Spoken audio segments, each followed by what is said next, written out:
A routine traffic stop turns into an unbelievable moment of reckoning when a racist police officer targets a woman based on her skin color, only to regret it moments later. He thinks he's dealing with just another civilian he can intimidate. What he doesn't know. She's a high-ranking U.S. Army colonel with direct access to the Pentagon. One single phone call changes everything. The officer's arrogance vanishes in seconds as he realizes the magnitude of his mistake. His power trip spirals into panic, and the consequences come knocking faster than he ever expected. What happens next will leave you absolutely speechless. Would you stand up for yourself in this situation?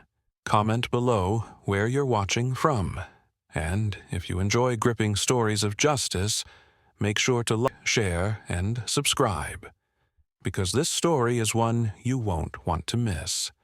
The flashing red and blue lights reflected off the smooth surface of the car's rear window as Colonel Maya Thompson let out a deep breath. She had done nothing wrong. Her hands remained steady on the steering wheel as she watched the officer's figure approach in the side mirror. The night air was still, and the road was nearly deserted. Just a few passing cars in the distance. Maya had spent her entire life upholding discipline, respect, and integrity. At 42 years old, she was a high-ranking U.S. Army colonel who had just left an important national security briefing at a military base in Virginia. Her sharp mind and unwavering composure had earned her respect in every room she walked into. But today, she wasn't in uniform. She was dressed casually, wearing a fitted navy blue blazer over a white blouse, paired with dark jeans. Her military ID and Pentagon clearance badge were safely tucked in her purse on the passenger seat, next to a sealed confidential file from her meeting. The road was quiet, with only a few dim streetlights casting long shadows. It was the kind of isolated highway where people wouldn't stop to help if something went wrong. She had always been careful, always aware of the world she lived in, where rank and status didn't always shield her from prejudice. As she waited, she saw the officer approach aggressively, his heavy boots crunching against the asphalt. His posture was tense, his hand resting on his holster, a move she had seen far too many times before. Officer Jake Miller was in his late 30s, with a muscular build and an air of arrogance. He wore dark sunglasses, even though it was nighttime, and his jaw was clenched with authority. Maya had encountered many like him before. Officers who enjoyed flexing their power over those they believed were beneath them. He knocked hard on the window, impatience clear in his movements. License and registration. Now. His voice was sharp, clipped, and dismissive, as if he had already made up his mind about who she was. Maya kept her voice calm as she reached for her purse. "Certainly, officer, but may I ask why I was stopped?" Miller let out a dry chuckle. "You don't get to ask questions. You comply. That's how this works." Maya handed over her driver's license and vehicle registration, but her military ID was still inside. She wasn't about to flash it just yet. She wanted to see how far this officer would go. He barely glanced at the documents before looking back at her with a smirk. "Step out of the vehicle." Maya didn't move. "Officer, I'd appreciate knowing why. Did I break any laws?" Miller's smile faltered for a second, but he recovered quickly. "I said step out. Do it now, or I'll make you." In the distance, a small group of bystanders had started to take notice. Some had pulled out their phones, recording the interaction from the sidewalk. The tension was palpable. The air felt heavier. Miller's fingers tapped against his holster, his impatience growing. Maya's grip tightened slightly on the steering wheel. This wasn't the first time she had encountered misplaced authority, but she wasn't about to become another statistic. She inhaled deeply, still maintaining a calm, professional demeanor. "Officer, this is your last chance. Check my ID properly before you make a mistake you can't take back." Miller scoffed, shaking his head as he reached for the door handle.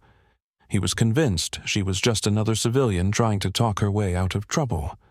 What he didn't realize was that he was moments away from making the biggest mistake of his career. The door handle jerked slightly as Officer Miller attempted to open it, but Maya had already locked the doors. She wasn't about to let this power-hungry cop drag her out like some criminal. Her fingers remained steady on the steering wheel, her posture unshaken. Miller's frustration was immediate. His jaw tightened as he rapped on the window again, harder this time. "Unlock the door. Now!" Maya met his gaze through the glass, her expression unreadable. "I need you to state a legal reason for asking me to step out of my vehicle, officer," she said evenly. Her tone carried authority, the kind that came from years of commanding troops. Miller scoffed. "You don't get to make demands. That's not how this works." He took a step back, placing a hand on his radio, making a show of preparing to call backup. "I'll give you one last chance before I have to escalate this." Maya exhaled slowly, keeping her emotions in check. She could already hear the murmurs from the small crowd forming nearby. A few people recording on their phones, some whispering among themselves. A woman could be heard saying, "Why won't he just tell her why she's being stopped?" Miller turned and glared at the bystanders, his irritation growing. He didn't like an audience, especially not when he was being challenged. That only made him double down. "Fine," he snapped, turning back to Maya's car. "You want to know why you were stopped? You fit the description of a suspect in the area. Now, step out." Maya's brows lifted slightly. A suspect? The excuse was so thin it was almost laughable. She had been driving well within the speed limit, with no signs of erratic behavior. The accusation was nothing more than a weak justification for his racial bias. She didn't move. "You didn't run my plates, officer, and you didn't check my documents properly. So tell me, exactly what description do I match?" Miller's eyes flashed with irritation. He hadn't expected her to challenge him so directly. He shifted on his feet, clearly scrambling for an answer. "Don't play smart with me," he said through gritted teeth. "Step out." Maya could see it now. The telltale signs of a man losing control. His authority was being questioned, and he didn't like it. His power trip had blinded him so completely that he didn't even think to properly check the identification he had in his hand. Miller's patience snapped. "That's it. Out of the car. Now." He yanked the door handle again, furious that it was still locked. Maya had had enough. With slow, deliberate movements, she reached for her wallet and pulled out her U.S. Army ID, flipping it open just enough for him to see. "Take another look at my credentials before you go any further, officer." Miller barely glanced at it. "I don't care what you're flashing at me. Get out, or I'll—" The moment his hand reached for the holster on his belt, Maya's expression hardened. She unlocked the door herself and calmly stepped out, her posture straight, her chin slightly lifted. The small crowd watching from a distance grew silent. Miller smirked, thinking he had won. That wasn't so hard, was it? He took a step closer, standing in her space. "Now turn around, hands where I can see them." Maya didn't move. She stood tall, her presence commanding. "You're making a mistake, officer." Miller's smirk faltered. "Excuse me?" Maya's voice remained even, powerful. "You never checked my ID, did you?" Miller rolled his eyes. "Like I said, I don't care if you work at a bank, a grocery store, or some—" Maya cut him off. "I'm a U.S. Army colonel, stationed at the Pentagon." She took a slow step forward, closing the space between them. "You just racially profiled and attempted to arrest a high-ranking military officer." The blood drained from Miller's face. The crowd, once whispering in hushed voices, now murmured loudly. The bystanders' cameras zoomed in, Capturing the moment, his cocky expression transformed into disbelief. Miller blinked rapidly, as if trying to process what he just heard. You're lying." Maya simply reached into her blazer pocket and pulled out her Pentagon clearance badge. She held it up at eye level, letting the gold insignia glint under the streetlight. "This is the part where you check the ID you dismissed earlier." Miller's hands trembled slightly as he looked at the badge, his throat moving as he swallowed hard. He didn't reach for it. He didn't know what to do. The crowd was no longer silent. Someone in the distance said, "Oh, he's in trouble now." Maya's gaze didn't waver. "You didn't just pull over a civilian officer. You pulled over the wrong person." Miller staggered back half a step, his confidence cracking. The weight of his mistake was sinking in, fast, and he wasn't ready for what came next. Miller staggered back, his confidence crumbling as the reality of the situation hit him like a freight train. The once cocky officer, who had been so sure of his power, now stood frozen, his face pale, his hands twitching at his sides. The small crowd of bystanders who had been watching in tense silence now whispered in growing excitement. Phones were still recording, and Miller could feel the weight of the eyes on him. Maya, standing firm and unshaken, kept her gaze locked on him. "What's the matter, officer?" she asked, her voice calm yet razor-sharp. "Not so sure of yourself anymore." Miller opened his mouth, but no words came out. His jaw clenched, his mind scrambling for an excuse, a way out. But there wasn't one. Not this time. A voice crackled through his radio, breaking the thick silence. "Unit 12, status update on the traffic stop." It was dispatch, checking in. Miller hesitated, his hand hovering over the radio clipped to his shoulder. His hesitation was all the confirmation Maya needed. He was panicking. Maya took a slow, deliberate step closer. "I'll answer for you." Without breaking eye contact, she pulled out her phone and, with a few taps, dialed a number. She held it up to her ear, and in seconds, a deep, authoritative voice answered. "Colonel Thompson, I wasn't expecting your call. What's the situation?" Miller's breath caught in his throat. The bystanders leaned in closer, sensing something huge was unfolding. Maya didn't break her stare from Miller as she spoke. "I need an immediate status check on Officer Jake Miller from the Virginia State Police Department. I am currently being unlawfully detained despite identifying myself as a U.S. Army colonel." A tense pause followed. Miller looked like he wanted to melt into the pavement. Then the voice on the phone spoke again. "I assume you're recording this interaction, Colonel." Maya smirked. "Oh, I don't have to. The public is handling that for me." She gestured subtly toward the bystanders, several of whom were now live-streaming the event. Miller's chest rose and fell rapidly, his eyes darting between Maya, the phone, and the cameras. The voice on the other end was cold, controlled, and lethal. "Patch me through to the governor's office, now." Miller stumbled back like he had been physically struck. "Wait, governor?" His voice cracked, the realization hitting like a ton of bricks. Maya finally lowered her phone and crossed her arms. Now it was her turn to watch him squirm. "You wanted to show power, didn't you, officer?" she said smoothly. "Well, now you're going to see what real power looks like." Miller shook his head rapidly, panic setting in deep. "Look, I didn't know—" Maya raised an eyebrow. "Didn't know I was in the military." Her tone was sharp. "Didn't know I was a colonel? Or didn't know I wasn't just another black woman you could intimidate?" The weight of her words hung in the air.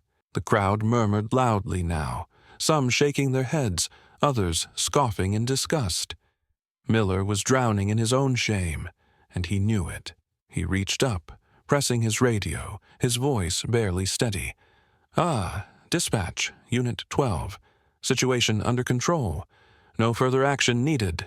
The response came immediately. Copy that. Unit 12. Stand by. Internal Affairs is requesting an immediate debrief. Miller's shoulders slumped. He knew what that meant. His career was on the line. Maya watched him carefully. "You should have listened, officer," she said finally. "You should have checked my ID. You should have treated me like a human being, but you didn't. And now?" She exhaled, shaking her head. "Now you face the consequences." A few minutes later, the distinct wail of the police sirens filled the air. 2 black SUVs pulled up, followed by an unmarked government vehicle. Several officers stepped out, but it wasn't them that made Miller's knees go weak. It was the man stepping out of the unmarked car, his commanding officer. Captain Reynolds, a broad-shouldered, no-nonsense man in his 50s, marched toward them. His eyes locked on Miller with a look of sheer disappointment. "Officer Miller," he said, voice hard as steel, "step away from Colonel Thompson. Now." Miller couldn't move fast enough. He took several steps back, his hands shaking. Reynolds turned to Maya, his tone immediately shifting to respectful. "Colonel Thompson, I sincerely apologize for this disgraceful incident." Maya nodded. "Apologies don't change actions, Captain." Reynolds winced, but he didn't argue. "I understand. Officer Miller will be dealt with, immediately." He turned back to Miller. "Turn in your badge and weapon, right now." The crowd erupted into gasps. A few people cheered, others muttered in satisfaction. Miller's face went sheet white. "Sir, Reynolds didn't budge. "Do I need to repeat myself, officer?" Miller swallowed hard. With trembling hands, he unclipped his badge, his face blank, and unholstered his weapon, handing them over. Maya watched in silence, her expression unreadable. She'd seen far too many like him, men who thought authority gave them the right to strip others of dignity. But this time, she wasn't just walking away. She turned back to the crowd, looking directly at the bystanders who had recorded everything. "Make sure this video gets seen," she said. "People need to know the truth." And with that, she walked away. But not before saying one final thing to Miller. "You thought you were untouchable. You were wrong." Miller's knees nearly buckled, his career flashing before his eyes. For the first time that night, he finally understood what fear felt like. Miller stood frozen in place, his hands empty, his badge and gun taken away. The weight of his actions had finally crashed down on him, leaving him paralyzed with regret.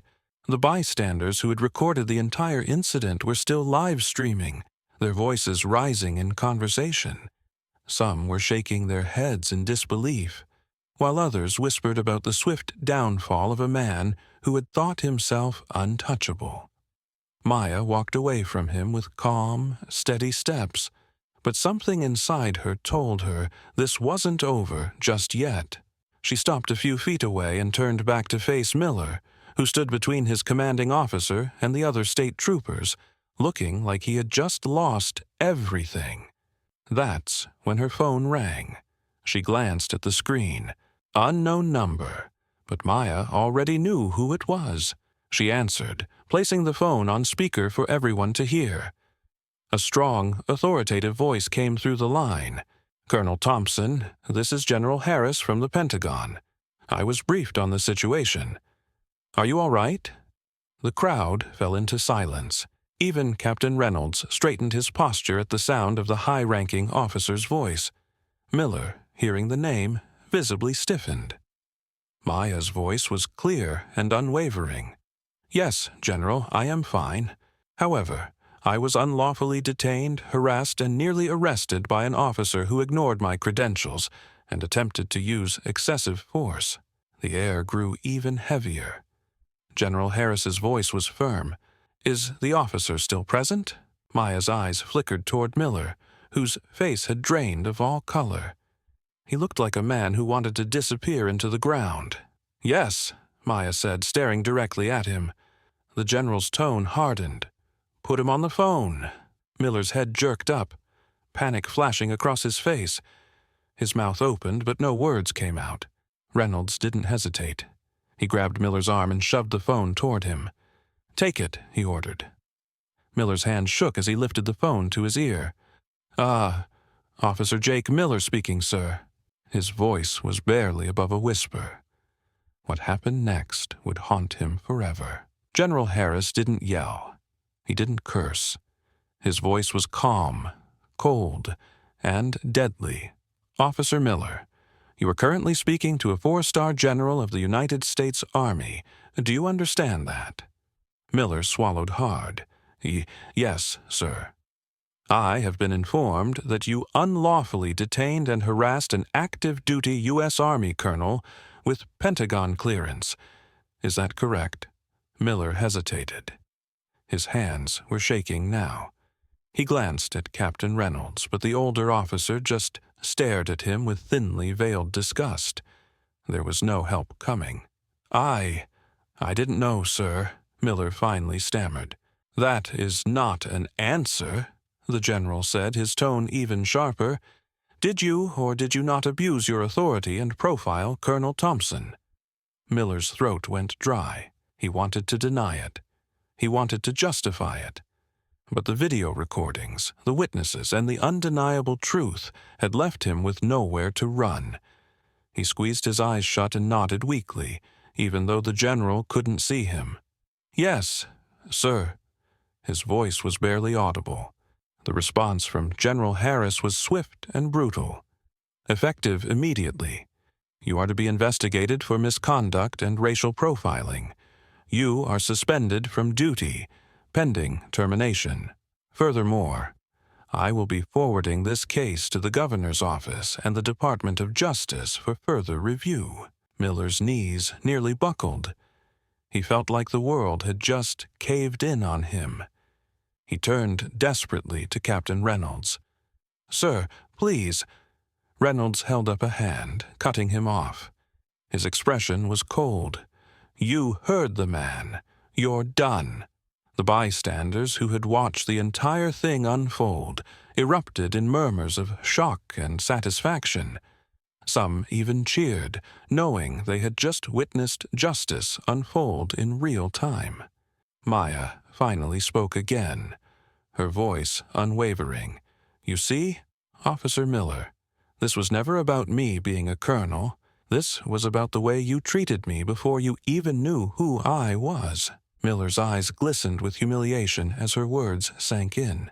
General Harris spoke one last time through the phone. "Colonel Thompson, you have my full support. If you require anything further, do not hesitate to contact me directly." Maya nodded. "Thank you, General. That will be all." The call ended, and Miller stood there, completely destroyed. The badge he had once flashed with so much pride now meant nothing. He had thrown away his entire career in a single night, all because he refused to treat a person with basic respect. And now, he was left with nothing but regret. Miller stood there, staring at the ground, his entire world collapsing around him. The once confident officer who had strutted toward Maya's car, believing he held all the power, was now a broken man. His badge gone, his reputation shattered, and his career hanging by a thread. The weight of his arrogance and prejudice had led him to this exact moment, and there was no way to undo it. Maya watched him carefully, her expression unreadable. She had seen men like him abuse their power before, believing they were untouchable. But what Miller failed to understand was that power without integrity was nothing. She wasn't angry anymore. She was disappointed. The bystanders were still recording, whispering among themselves. Some had already uploaded the footage online, and within minutes, the video was spreading like wildfire. Social media was now on fire with the story of a racist cop's downfall. Captain Reynolds took a step forward, his eyes locked onto Miller with pure disgust. "Get out of here," he ordered. "You're no longer fit to wear the uniform." Miller hesitated, his pride still clinging onto some hope that he could fix this. "Sir, please, I said leave." Reynolds' voice was ice cold, his patience gone. Miller lowered his head, his breathing shaky as he turned away from the scene. The walk to his squad car felt longer than ever before. Every step was heavier than the last. He had spent his entire life believing he was above consequences, but today he had learned the hardest lesson of all. As he reached his car door, a woman in the crowd called out, "Hey, officer, you like using power, right? How's it feel now?" Laughter rippled through the crowd, but Miller didn't look back. He slid into his car, shut the door, and drove off into the night. His career, his reputation, and his sense of superiority completely destroyed. The scene had ended, but the impact of what had happened would last forever. Maya took a deep breath as she looked around at the people who had stood and watched everything unfold. Some of them had been silent at first, afraid to speak up, but now they were empowered. An older man approached her, shaking his head. "I've been in this country for 50 years, and I've seen men like him get away with this too many times. But today was different." His voice was full of emotion. "Thank you." Maya nodded. No one should have to prove their worth just to be treated with basic respect. The man smiled. "I just wish more people could see it that way." She knew what he meant. She had fought battles far greater than this, but sometimes the smallest fights, like this one, were the ones that mattered the most. As the crowd began to disperse, Maya looked down at her phone. Dozens of notifications flooded her screen. News outlets were already picking up the story.